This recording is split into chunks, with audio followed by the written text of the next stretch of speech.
Welcome back. सो आज हम लोग ट्रांसमिशन लाइन पढ़ेंगे। हमारा मॉड्यूल 1 का ट्रांसमिशन लाइन है जो कि बहुत ही इंपॉर्टेंट आपके एग्जामिनेशन पॉइंट ऑफ व्यू से है और एक competitive competition examination point of view से है। जैसा कि प्रीवियस लेक्चर में मैंने बच्चे आपसे डिस्कस किया था पूरे सिलेबस के बारे में कि इसका सिलेबस हम लोग डिस्कस किए थे। सिलेबस में क्या क्या पढ़ना है, क्या क्या नहीं पढ़ना है, इन सारी चीजों को हम लोगों ने डिस्कस किया था।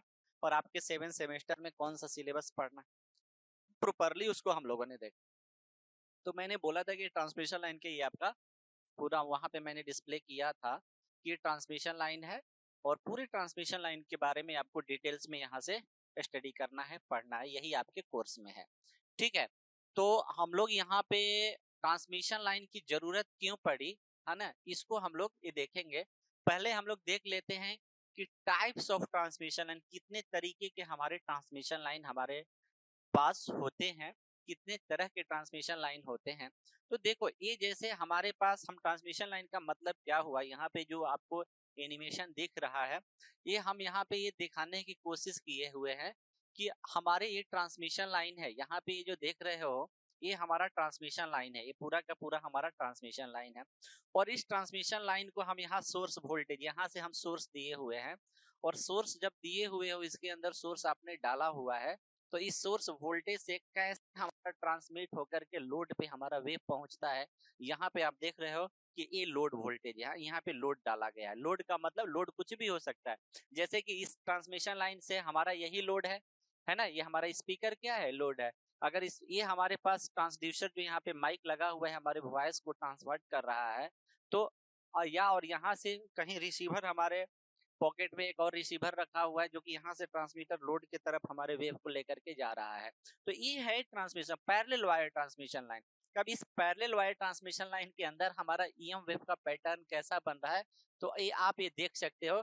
इस तरह से वोल्टेज और करंट वेव फ्लक्चुएट होकर के हमारा आगे की तरफ ट्रेवल करते रहते हैं। ऊपर में वोल्टेज वेव है और नीचे में करंट वेव है, क्योंकि हमारा जितने भी वेव्स होते हैं सारे के सारे साइनसोइडल वेव है।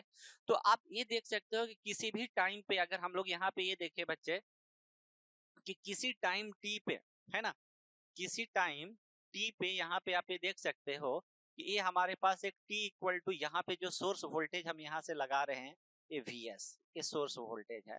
और टी इक्वल टू 0 पे हमने ट्रांसमिट होकर के हमारे पास कहीं भी यहाँ से सोर्स से या लोड से किसी भी एक डिस्टेंस पे यहाँ पे एक छोटे से पॉइंट पे अगर हम लोग देखें कि इस dx डिस्टेंस के अंदर, इस dx डिस्टेंस के अंदर कितना हमारे पास करंट फ्लो हो रहा है और साथ में इसकी क्रॉस इस डिस्टेंस पे कितना हमारा वोल्टेज, क्योंकि ये जेड डायरेक्शन में है तो हम लोग जेड डायरेक्शन की बात करेंगे कि यहाँ से कोई एक डिस्टेंस पे, है ना, यहाँ पे वोल्टेज करंट का कितना हमारे पास रोल है, यहाँ पे करंट की मैग्नीट्यूड क्या है वीजेड में, और साथ में हम यहाँ पे इस डिस्टेंस पे हमारे पास कितना voltage V of Z drop किया हुआ है।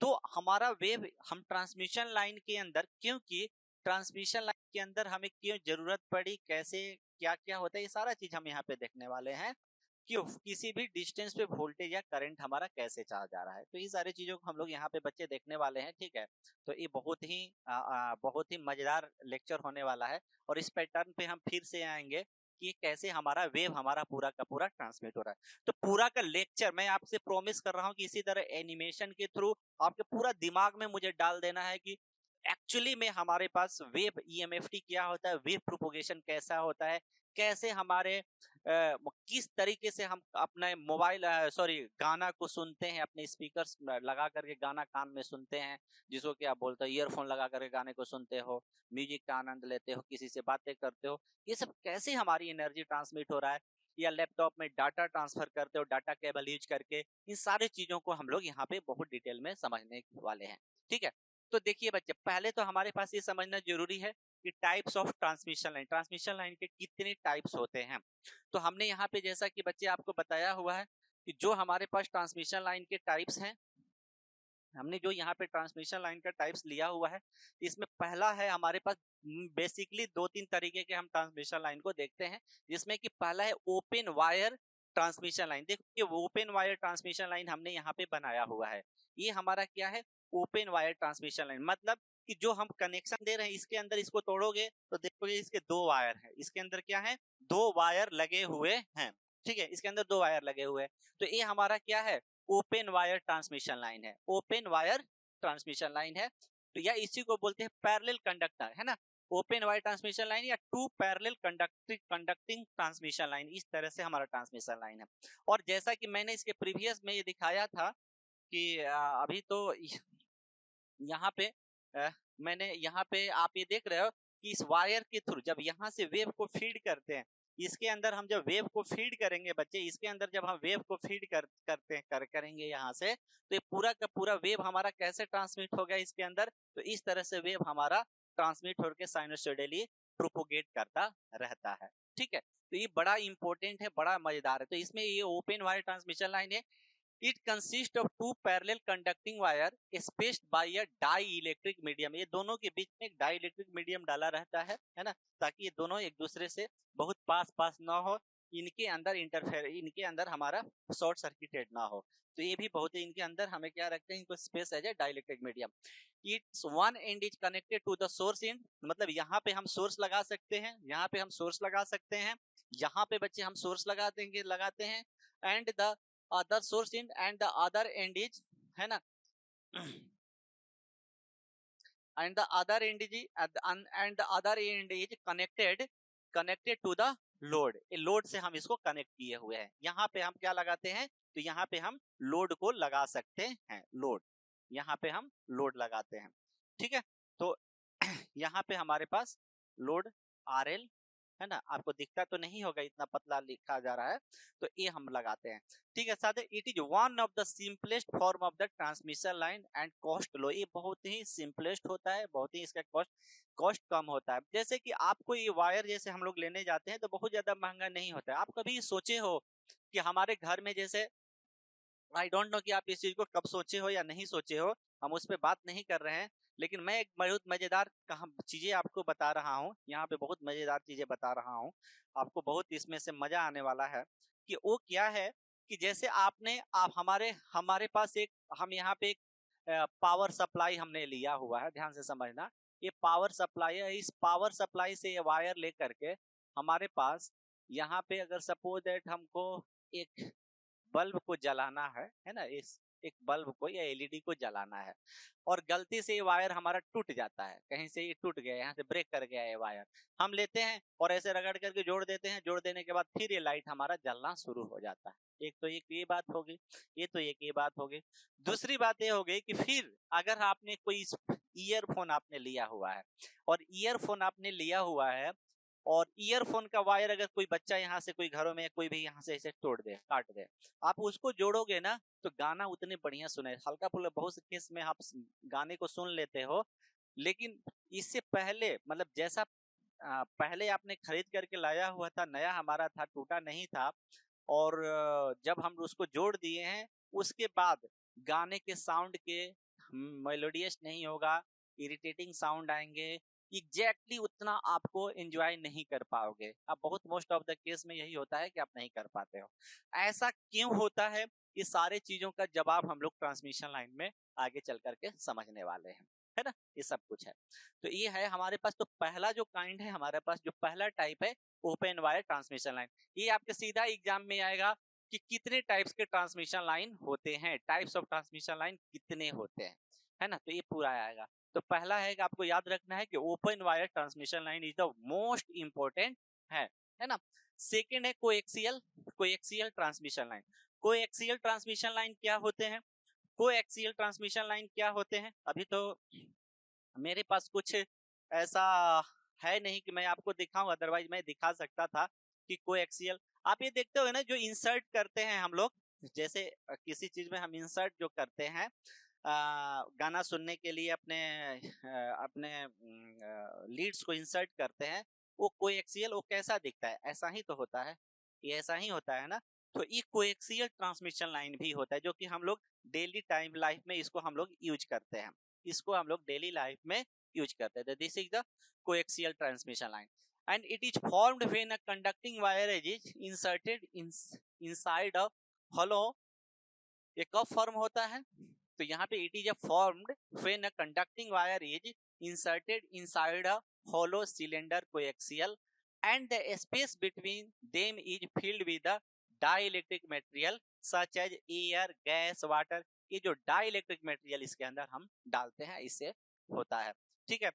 नेक्स्ट पॉइंट इसमें क्या है बच्चे, तो नेक्स्ट पॉइंट हमने इसमें लिया हुआ है कि द कनेक्शन टेलीविजन है ना, यहाँ पे लिखा this type of transmission line is use in CCTV system, जो है ना सीसीटीवी सिस्टम्स हैं, इंटरनेट है, internet connection, television, cable etcetera में इसको बहुत आसानी से आजकल यूज किया जाता है। तो ये सब हमारे पास ट्रांसमिशन लाइन के एक कोएक्सियल ट्रांसमिशन लाइन का वो एग्जांपल है ना, कोएक्सियल ट्रांसमिशन लाइन का ये एग्जांपल है। तो इसमें क्या कहते हैं कि देखो इसमें सबसे अच्छी बातें क्या है बच्चे, कि इसमें सबसे अच्छी बातें हैं कि हमारे पास एक मेटल्स होता है, एक हमारे पास यहाँ पे आप ये देख सकते हो कि हम लोगों ने क्या ले लिया, एक है ना, एक हमने यहाँ पे ये हमारे पास ना मेटल्स, मेटल इंसुलेटर कोर होता है, ये इंसुलेटिंग कोर होता है, ठीक है, इंसुलेटिंग कोर है। और इंसुलेटिंग कोर के ऊपर एक डाई इलेक्ट्रिक फ्लेक्सिबल ट्यूब इस पे डाले जाते हैं। उसके बाद यहाँ पे एक मेटल इंसुलेटर्स लगाया जाता है, फिर इसके ऊपर हम जैकेट डाले रहते हैं। ये मेटल इंसुलेटर कोर ग्राउंडेड है, इसको ये रखा जाता है और इसी के थ्रू हम इंसर्ट करके पूरा का पूरा आपको ये लगता है, मतलब एक तरह से ये ऐसा बन जाता है बच्चे कि ए ऐसे कोएक्सियल है ना, ए ऐसे, इसके पास दो तरह के है ना, दो तरह के रेडियस से बनते हैं ये समझ रहे हो, और हम इसमें कनेक्शन ऐसे दे देते हैं, ऐसे यहाँ पे और यहाँ पे। और हमारी जो ईएम एनर्जी होती है इसके अंदर, क्योंकि ये इंसुलेटिंग मीडियम होता है, इसके अंदर जो भरा रहता है वो इंसुलेटिंग मीडियम होता है, ये जो दिखा रहा है ना ये डाइलेक्ट्रिक, ये और इससे वेव हमारा कन्फाइन होकर के अंदर की तरफ ट्रांसमिट करता है, जो कि बहुत ही इंपॉर्टेंट है हमारे लिए। तो कोएक्सियल केबल भी हम लोग यूज करते हैं। तीसरा है बच्चे जो थर्ड टाइप का हमारे पास है वो है, देखो इसमें भी कोएक्सियल केबल को हम यहाँ भी बहुत अच्छे से दिखा दिए हैं कि आपको यहाँ से और भी क्लियर समझ में आएगा कि हमने यहाँ पे बच्चे ले लिया है कि ये हमारे पास, हमें पता था कि ऐसे डायग्राम को हमें बताना जरूरी है आपके लिए। तो एक्चुअली में ये कोएक्सियल केबल ऐसे ही होते हैं, हम कनेक्ट कर देते हैं, हमारे पास जो इनर रेडियस ए है, आउटर रेडियस बी है, इसके अंदर कंडक्टिविटी डाइलेक्ट्रिक या जो भी हम डाले रहते हैं इसकी डाइलेक्ट्रिक मटेरियल होता है, इसके अंदर कंडक्टिविटी भी थोड़ी होती है, नहीं होती है वो बात की बात है, होती है नहीं होती है, कितनी होती है वो हम लोग बात की बात करेंगे। लेकिन हाँ, वेव हमारा इसके अंदर से हो करके प्रोपोगेट करता है, प्रोपोगेशन हमारा इसके अंदर से हो करके वेव का होता है, ठीक है, जितना आएगा उतना रिटर्न भी करेगा। तो इस तरह से वेव हमारा एक जगह से दूसरे जगह पे प्रोपोगेट करना शुरू कर देता है। This is very very important. तो आई होप कि आप सबको हमारा कोएक्सियल केबल भी समझ में आया होगा, और ऐसे ही आपको सेमेस्टर एग्जाम में भी लिखना है मेरे प्यारे बच्चे, ठीक है। नेक्स्ट हमारे पास है माइक्रो स्ट्रिप्स लाइन, जो कि बहुत इंपॉर्टेंट है, माइक्रो स्ट्रिप्स लाइन। चलो इसका माइक्रो स्ट्रिप्स लाइन का ना बेस्ट आपको ये दिखा दे रहा हूं मैं।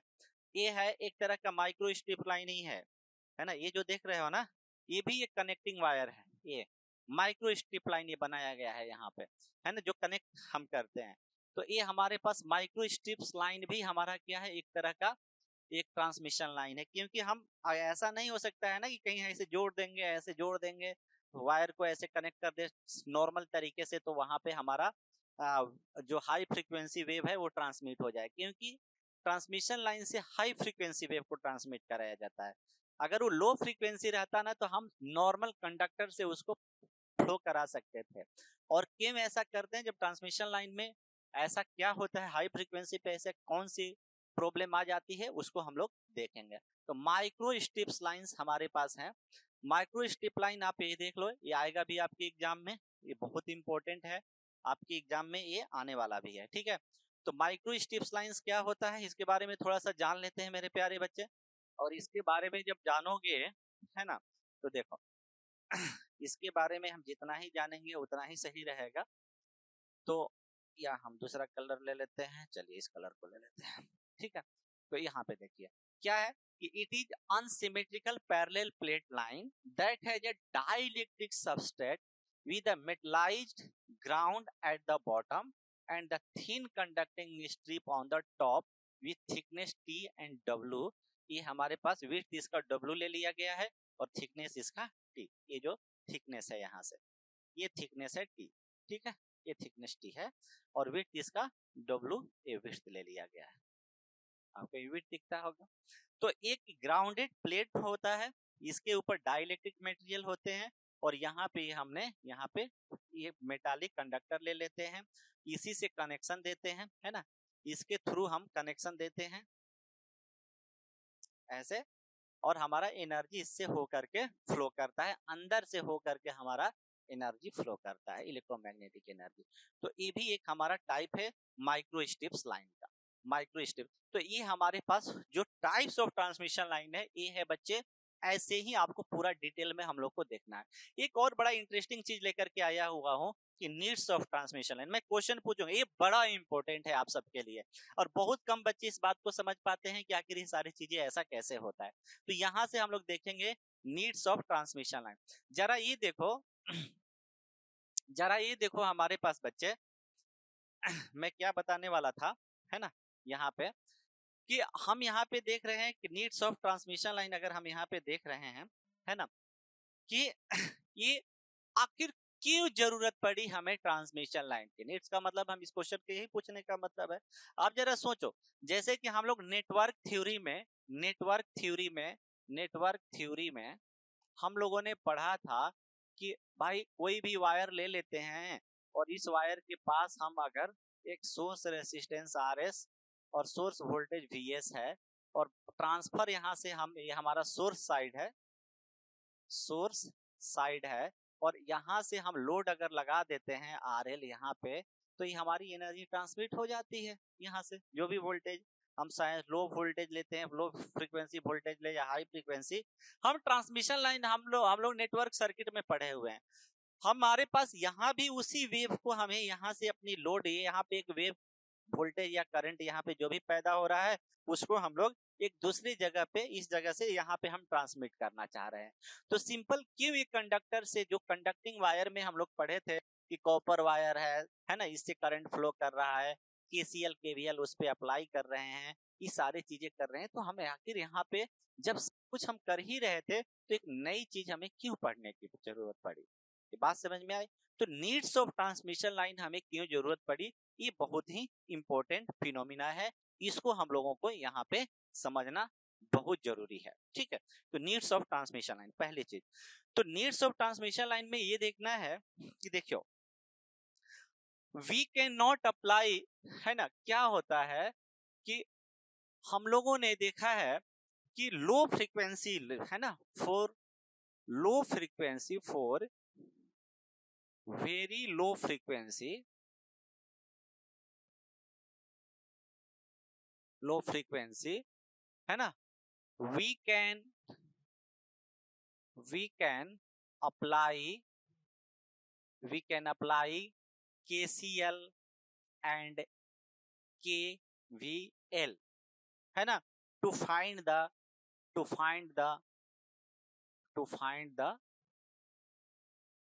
all electrical parameter,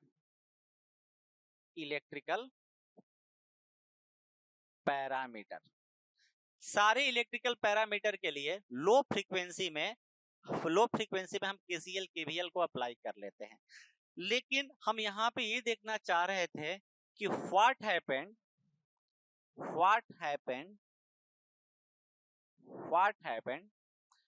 at high frequency,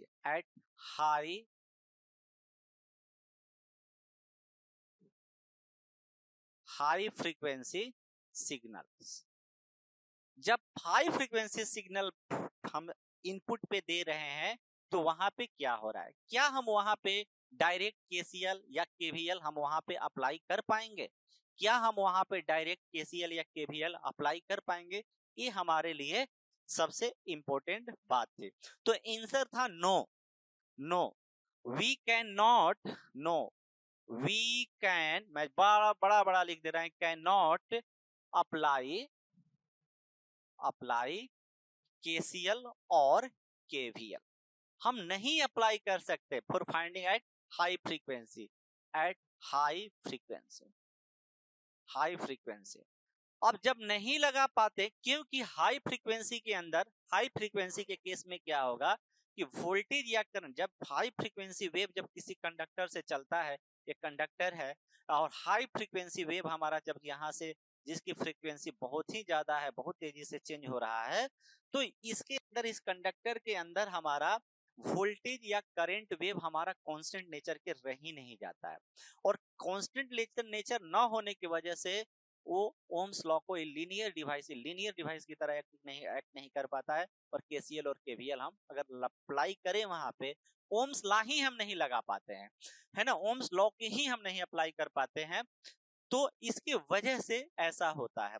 अब आंसर क्वेश्चन ये पूछेंगे कि सर ओम्स लॉ हम क्यों नहीं अप्लाई कर पाते हैं, क्या हम यहाँ पे ओम्स लॉ क्यों नहीं अप्लाई कर पाते हैं? तो हम इसके लिए इस पे भी हम लोग बातें करेंगे कि आखिर हम ओम्स लॉ को क्यों नहीं अप्लाई कर पाते हैं। तो देखिए यहाँ पे हम लोग हम ओम्स लॉ को क्यों नहीं अप्लाई कर पाते हैं, तो इसके आंसर भी हम लोग यहाँ पे देने की कोशिश करेंगे। चलिए ठीक है। मैं आपको बता दूं कि हम यहाँ पे ओम्स लॉ को क्यों नहीं अप्लाई करते हैं। ध्यान से समझिएगा, आप लोग ध्यान से समझना है। देखिए जैसे हमारे पास ये ट्रांसमिशन लाइन है बच्चे, ये हमारे पास ट्रांसमिशन लाइन है ना, ये हमारा ट्रांसमिशन लाइन है, उसको हम उस पे आएंगे। और इस ट्रांसमिशन लाइन से हमारे पास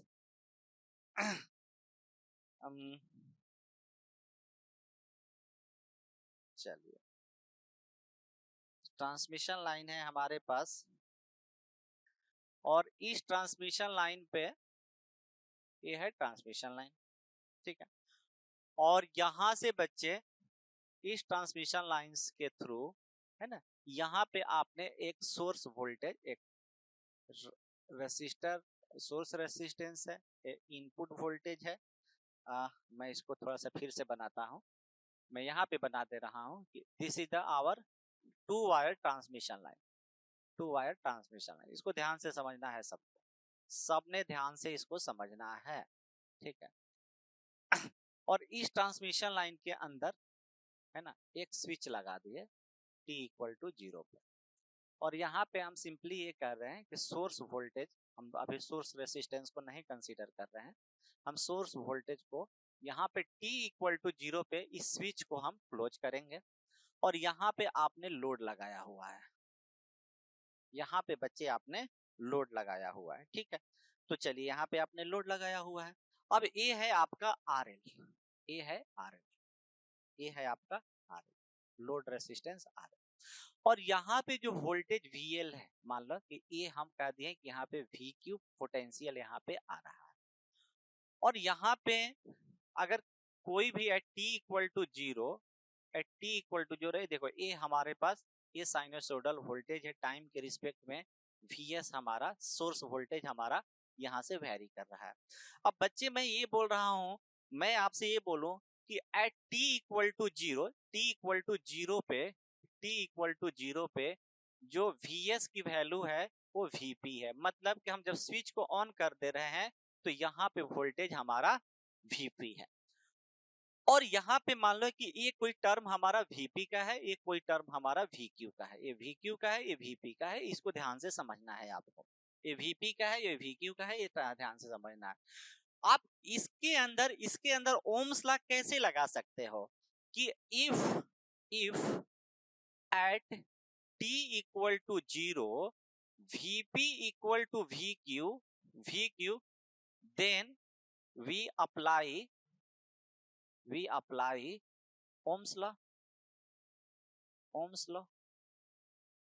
है ना। ओम्स लॉ तब अप्लाई कर सकते हैं, पहली बात तो ये है ओम्स लॉ को अप्लाई, क्योंकि V जो VP है तो VQ होगा। अगर इससे करंट IL जा रहा है तो आप बोलोगे कि VQ हमारा क्या है, IL इंटू RL के बराबर है, जो कि जो सोर्स वोल्टेज पे हम VS दिए हुए थे VQ दिए हुए थे या VP दिए हुए थे सोर्स वोल्टेज पे, सर वो उसी के इक्वल है, और हमने यहाँ से तुरंत आप बता देते हो कि सर्किट के अंदर करंट कैसे फ्लो कर रहा है। बट होता क्या है कि as we know that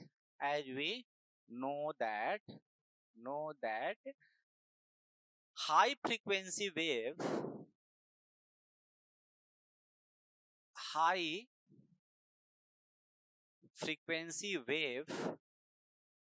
has velocity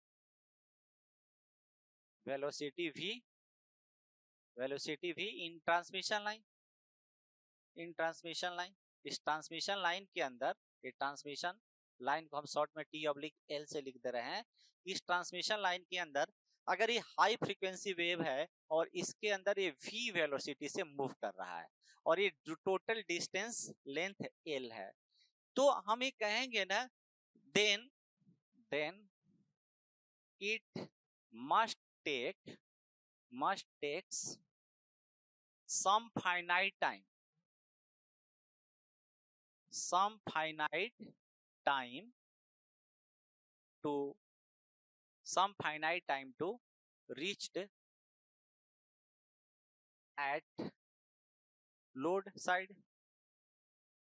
आप जो कह रहे हो कि VP VQ के बराबर होगा 2 = 0 पे, तो ये कैसे होगा भाई? इसको तो जाने में यहां से जाने में क्या होगा, इसको टाइम लगेगा वहां से जाने में, और उस टाइम को हम बोलते हैं ट्रांजिएंट टाइम। क्या बोलते हैं? Transient time. और वो टाइम कितना होगा? L/V। ये ट्रांजिएंट टाइम है। तो अगर हमारे पास ट्रांजिएंट टाइम सिग्निफिकेंट होगा, अगर ट्रांजिएंट टाइम हमारा सिग्निफिकेंट होगा, उसको अगर हम लोग सोचेंगे उसके बारे में कि नहीं, मान लो कि T समथिंग T0 पे हमने ऑन किया 0 पे, लेकिन यहाँ आने में इतना टाइम इसको लग गया, तब तो हम इसको डायरेक्ट KCL KVL यहाँ पे नहीं लगा सकते, क्योंकि V = IR। तभी कौन वोल्टेज भाई, वोल्टेज अभी यहाँ पहुंचा ही नहीं, तो यहाँ पे कैसे आप IR लगा दोगे कि इस पे कितना करंट फ्लो कर रहा है? आप नहीं लगा सकते हो, लगा ही नहीं सकते हो। इसका मतलब कि ट्रांजिएंट टाइम इफेक्ट अगर दे रहा है तो नहीं लगा सकते, अगर नहीं देता तो लगा लेते। जैसे अब सोचना है कि कब देगा और कब नहीं देगा, इसको क्या बोलते हैं? Transient time. क्या बोलते हैं? ट्रांजिएंट। यहाँ पे इसको ट्रांजिएंट टाइम, और इस इफेक्ट को हम लोग बोलते हैं ट्रांजिएंट टाइम इफेक्ट। अच्छा, हम इस TR को, अगर हम ये ऐसा होता कि अगर हमारे पास इसका जो फ्रीक्वेंसी f है और f = 1/t होता है, या t = अगर हम 1/f जो टाइम पीरियड है, अगर इसका टाइम पीरियड बहुत ज्यादा होता, ध्यान से समझना, इसकी टाइम पीरियड बहुत ज्यादा होता, इसका मतलब कि इसकी फ्रीक्वेंसी अगर बहुत कम होता, तो ऐसा हो सकता था कि इस वेव को यहाँ तक पहुंचने में जो टाइम लग रहा है उससे पहले ही ये क्या हो जाए, टाइम बहुत ज्यादा है, ये वोल्टेज यहाँ पे पहुंच जाए, ऐसा हो सकता है। तो हम ये कह सकते हैं कि हम यहाँ पे एक बात को कंक्लूड कर सकते हैं बच्चे, कि वी कैन निग्लेक्ट या ignore the transient time effect, TR effect, हम शॉर्ट में लिख रहे हैं TR इफेक्ट, इफ जो टाइम कांस्टेंट है much and much greater than transient time हो जाए। टाइम कांस्टेंट की वैल्यू ही हमारा इतना ज्यादा हो जाए, टाइम कांस्टेंट की वैल्यू, कि हमारा वोल्टेज को यहाँ से जब हमारे पास वोल्टेज जो है, यहाँ पे जो वोल्टेज हमारे पास आ रहा है, जो टाइम कांस्टेंट बहुत ज्यादा हो जाएगा इसका, तो क्या होगा कि इसको पहुंचने से पहले ही हमारे पास जो ये टाइम पीरियड जो बहुत ज्यादा, इसे पहुंचने से पहले ही ये हमारा वोल्टेज यहाँ पे आकर के अपीयर हो जाएगा। तो उस समय हम क्या बोलेंगे कि यहाँ पे हमारे पास 1/f जो होगा, है ना, हम क्या कह रहे हैं यहाँ पे, we can ignore the time effect if t is greater than TR। क्या देख लेते हैं इससे क्या होता है।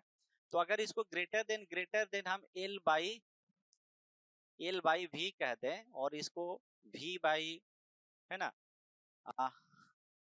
इसको हम लोग यहाँ पे एक चीज हम यहाँ पे थोड़ा सा हम लोगों के लिए ये प्रॉब्लम आएगी यहाँ पे बच्चे, कि क्या हम यहाँ पे ट्रांजिएंट टाइम इफेक्ट को हम इग्नोर कर पाएंगे? यहाँ पे क्या ट्रांजिएंट टाइम की इफेक्ट को हम इग्नोर पाएंगे? तो यहाँ से अगर v बाई एफ अगर हम ले लिए जो कि greater than L by L है ना, ये ग्रेटर देन हमारा एल है। अब यहाँ पे ये नहीं रहेगा, ग्रेटर देन एल है, क्योंकि इसमें हमें मिटाने का ऑप्शन अभी नहीं बन पा रहा है। तो ये लेमडा है, अगर lambda is much and much greater than L तो हम ट्रांजिएंट टाइम इफेक्ट को इग्नोर कर सकते हैं, है ना। तो ट्रांजिएंट टाइम इफेक्ट को इग्नोर कर सकते हैं, सही बात है, हम ट्रांजिएंट टाइम इफेक्ट को इग्नोर कर सकते हैं अगर वेवलेंथ हमारा बहुत ज्यादा हो लेंथ ऑफ कंडक्टर से। क्यों? क्योंकि वेवलेंथ ज्यादा होने से क्या होगा कि इसका टाइम पीरियड बढ़ जाएगा, और जब टाइम पीरियड बढ़ने का मतलब कि फ्रीक्वेंसी कम हो गया, ये क्या हो जाएगा, अगर वेव हमारा एग्जैक्टली ऐसा हो जाए डीसी की तरह ये हमारा इनपुट वोल्टेज हो जाए, तो T इक्वल टू T1 पर भी यही वोल्टेज रहेगा, T इक्वल टू 2T पे भी यही वोल्टेज, क्योंकि वोल्टेज में चेंज नहीं होगा। तो इसको यहाँ से पहुंचने में यहाँ पे टाइम ही नहीं लगेगा। तो अगर आपको ये देखते हो, इसीलिए ट्रांसमिशन लाइन का जो लेंथ लिखा जाता है हमेशा लेमडा के रेंज में रखा गया है। अब फॉर डीसी क्या होगा, जब डीसी सिग्नल लेंगे तो इसकी फ्रीक्वेंसी 0 होती है, तो डीसी सिग्नल के केस में फ्रीक्वेंसी 0 होती है, तो लेमडा हमारे लेमडा की वैल्यू ही इनफाइनाइट रहेगा। तो चाहे लेंथ आप कितना भी बड़ा से बड़ा लो, तो हमेशा लेमडा ग्रेटर देन वेवलेंथ रहेगा, लेमडा हमारा ग्रेटर देन क्या रहेगा, लेंथ ऑफ द कंडक्टर। तो डीसी के केस में क्या होता है कि फ्रीक्वेंसी का कोई चक्कर नहीं होता है, जब इनपुट वोल्टेज लगाओगे करके यहाँ पे अपीयर हो जाता है, उसको पहुंचने में टाइम नहीं लगता है। लेकिन अगर हमारे पास टाइम पीरियड इसका कम हो, इसका मतलब कि फ्रीक्वेंसी बहुत ज्यादा हो हमारे वेव का और टाइम पीरियड कम हो, तो टाइम पीरियड कम होने की वजह से इस ट्रांजिएंट टाइम को हम इग्नोर नहीं कर सकते हैं, क्योंकि यहाँ के वोल्टेज को यहाँ पे आने में टाइम लगेगा, और तब तक लगेगा तो हम इस पे डायरेक्ट केसीएल केवीएल नहीं अप्लाई कर सकते हैं। तो ये रीजन था कि हमें एक नया कंसेप्ट की तरफ मूव करने की जरूरत पड़ी, जिसको बोलेंगे हम लोग ट्रांसमिशन लाइन, क्योंकि हमें अब ट्रांसमिशन लाइन में हर एक पॉइंट पे बहुत हाई फ्रीक्वेंसी वेव जा रहा है, तो हर एक पॉइंट पे वोल्टेज का ड्रॉप होता है, सीधा वो वोल्टेज हमारा लोड्स पे नहीं आता है, बल्कि एक कंडक्टर अपने वोल्टेज को ड्रॉप कराता है। तो जैसा कि हमने बच्चे इसको आप नोट कर सकते हो, ऐसे भी मेन कोर्स में इसको हम बहुत अच्छे से और डील करेंगे, बट ये तो इंट्रोडक्टरी लेक्चर ले रहा हूँ, इसके वजह से मैं इसको बता रहा हूँ यहाँ पे। तो बच्चे हम लोग यहाँ पे जो नीड्स ऑफ ट्रांसमिशन लाइन हम यहाँ पे समझा रहे थे, यहाँ पे मैंने आपको बताया था कि वेव हमारा यहाँ पे डायरेक्ट ही देख रहे हैं ना, फ्रीक्वेंसी को होने की वजह से यहाँ के वेव को, जैसे ये वेव यहाँ पे देख रहे हो, इस वेव को यहाँ तक आने में टाइम लग रहा है क्योंकि बढ़ रहा है, वहां पे जब तक रहेगा यहाँ पे लोड पे वही वोल्टेज यहाँ पे अपीयर नहीं हो पाता है। तो this is the main reason की why we need the transmission line, क्योंकि यहाँ पे हम डायरेक्ट केसीएल और केवीएल को नहीं अप्लाई कर सकते हैं। ठीक है बच्चे, तो ये हमारे लिए बहुत इंपॉर्टेंट पार्ट हो जाता है। ट्रांसमिशन लाइन को हम लोगों ने देखा, और आगे के लेक्चर में हम लोग वेव प्रोपोगेशन को बहुत डिटेल में देखेंगे, जैसा जैसा हमारा और वेव हम एक ऐसे ईएम वेव हमारा ये होता है, प्रोपोगेट होता है, इन सारे चीजों को हम लोग आगे के लेक्चर में बहुत डिटेल में देखने वाले हैं। ठीक है, तो हम लोग मेन कोर्स में, जैसे ये तो एक तरह से इंट्रोडक्शन था हमारा लेक्चर का, और मेन कोर्स में इसको हम लोग ट्रांसमिशन लाइन से स्टार्ट करते हुए, जैसे जैसे आपको टॉपिक मॉड्यूल दिया हुआ है करते हुए, मैं ये बोलूंगा कि पहले मॉड्यूल 1 नहीं पढ़ना, ट्रांसमिशन लाइन से पहले वेव को पढ़ना। रीजन क्या है कि हम ट्रांसमिशन लाइन के थ्रू किसको सेंड कर रहे हैं, वेव को सेंड कर रहे हैं। तो वेव के जब तक से कैरेक्टरिस्टिक आप नहीं समझोगे, ट्रांसमिशन लाइन में वो वेव कैसे प्रोपोगेट कर रहा है बहुत अच्छे से नहीं समझ पाओगे। तो पहले आप मॉड्यूल 2 और मॉड्यूल 3 को पढ़ना, मॉड्यूल 2, मॉड्यूल 3 एंड मॉड्यूल 4, ये तीनों पहले पढ़ना, उसके बाद उसी का एप्लीकेशन है ट्रांसमिशन लाइन। ठीक है, फिर उसके ट्रांसमिशन लाइन मॉडल 1 को पढ़ना, फिर मॉडल 5 और मॉडल 6 को पढ़ना, ये बेस्ट तरीका होगा आपको पढ़ने का। ठीक है, तो थैंक यू बच्चों, हम लोग अब मेन लेक्चर के मेन टॉपिक के थ्रू हम लोग जल्द ही आपसे रूबरू होने वाले हैं। तो एक चीज ये क्लियर हो गया है कि आपका ये सब्जेक्ट स्टार्ट हो गया है, इलेक्ट्रोमैग्नेटिक फील्ड थ्योरी, बहुत जल्द ही हमारे ऐप पे अवेलेबल हो जाएगा, आप आराम से वहां से इसको ले सकते हो। इसका PYQ ऑलरेडी मैंने रिकॉर्ड करके रख दिया है, आप PYQ लेकर के भी अगर एग्जामिनेशन बहुत पास में आ जाए तो आप PYQ को भी आप लेकर के अगर सॉल्व कर लेते हो तो आपको बहुत ही फायदा होने वाला है। थैंक यू बच्चे, थैंक यू।